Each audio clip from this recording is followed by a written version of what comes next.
to get assistance from the international community. Is there any framework within the CARICOM that you all probably can develop to ensure that in times like these, that assistance is forthcoming from the international community? To quote the Greek historian Thucydides, the strong exact what they can, the weak surrender what they must. And available to countries like the countries in CARICOM is only the capacity to try to persuade. We have been raising our voices stridently on this issue of this GDP per capita measure by which we have been graduated to middle income status. And we've been making the point that it does not accord with the realities with which we have to deal. Now, I have to confess that it seems to me that some of these countries are beginning to understand us. And I believe that in the fullness of time, we'll begin to see some change. In fact, every time we have to deal with a crisis like the one we're dealing with in Dominica now, the point is made the more eloquently. It's the Caribbean that we're dealing with today, but recently another small island developing state in the Pacific, Vanuatu, got wiped out by a natural disaster. And we've been making the point that no matter what our metrics may be saying at a given time, in terms of per capita income and that kind of thing, all of this can be wiped out by a natural disaster. And natural disasters for us are national events. They are not local events like Katrina or Sandy. So we've been deploying our advocacy and trying to get international financial institutions and the larger countries of the world around to our view. We do have in place the Caribbean Risk Insurance Facility, from which Barbados was able to benefit, I believe, around the year 2010 when we had Tropical Storm Thomas, and I'm sure that, and St. Lucia was able to benefit from it as well, and I'm sure that Dominica will be able to draw on its resources if it hasn't done so already. But when we put those mechanisms in place, in the very short term, they deal with some of our more pressing exigencies. But we need a larger and more reliable framework in place to deal with our natural disasters, so that what for other countries is a sprint back to normalcy can become for us a sprint too, rather than a long, fatiguing marathon. But we are continuing to try our best. Minister, John Proud, CDC Barbados. How does this whole effort tie in with your move to press upon people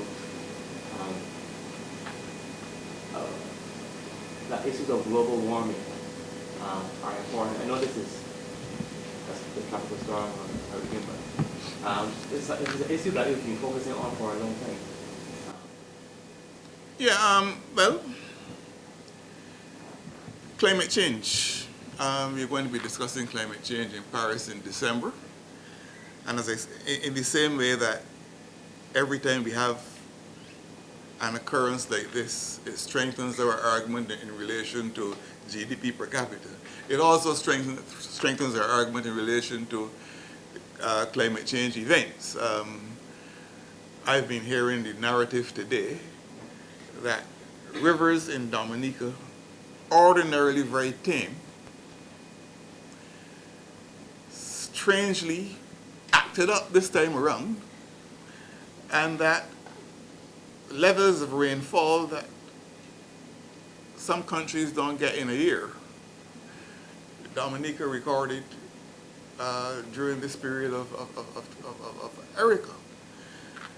And that makes the point that for us here in the Caribbean, for us in CARICOM, climate change is not an academic issue.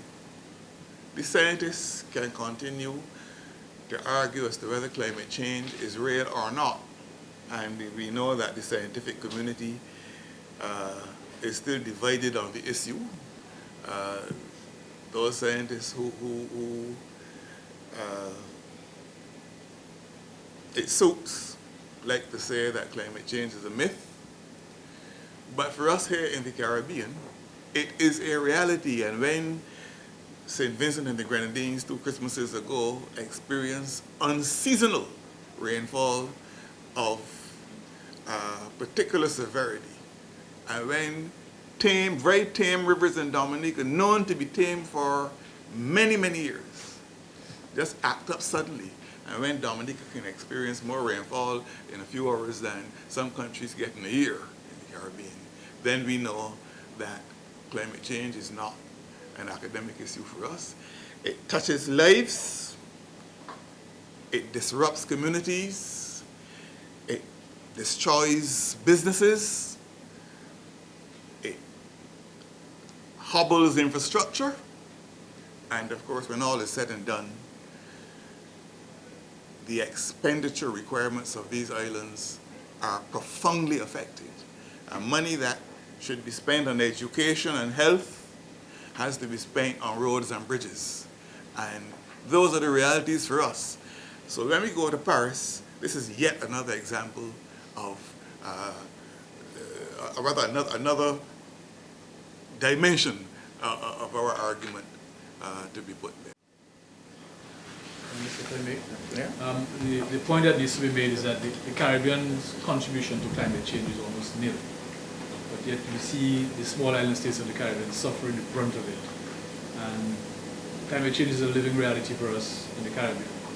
And I think those countries that contribute the most to climate change have a moral responsibility to help us build our resilience. Rather than always coming to the aid when the damage has been done, the climate funds that have been pledged needs to be put in place to allow us to build our resilience in the Caribbean so we can better withstand these storms going forward. And that has to be the message that we're going to take globally.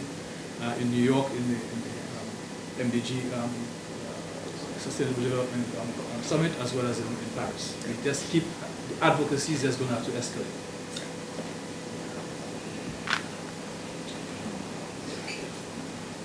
Mr. Stewart, you spoke about CARICOM coming together, closer together as a result of this event in Dominica. Do you see that happening in reality? That CARICOM coming closer together as a result of this situation in Dominica? Well, I have been in touch with many of my colleagues in CARICOM, and of course the Secretary General here can bear witness to the fact that as soon as this event happened here in Dominica, I was in touch with him. I was in touch promptly with the Prime Minister of Dominica to let him know that the chairman of CARICOM had heard and that he stood ready to assist in whatever way we could. Let us not underestimate the togetherness of member states of CARICOM. All of us in CARICOM have our challenges. Not all of us are able to respond to these emergencies in the same way or with the same alacrity because you know, there can only be equality between equals. There has to be proportionality between unequals. And in terms of the capacity of our countries, our respective countries to respond, we do. But I'm sure that given the esteem with which Dominica is held in CARICOM, given the stature of the Dominican Prime Minister in CARICOM, and given the spirit that pervades CARICOM, I have no reason to doubt that CARICOM not will come together, but is already mobilized around what is going on here in Dominica.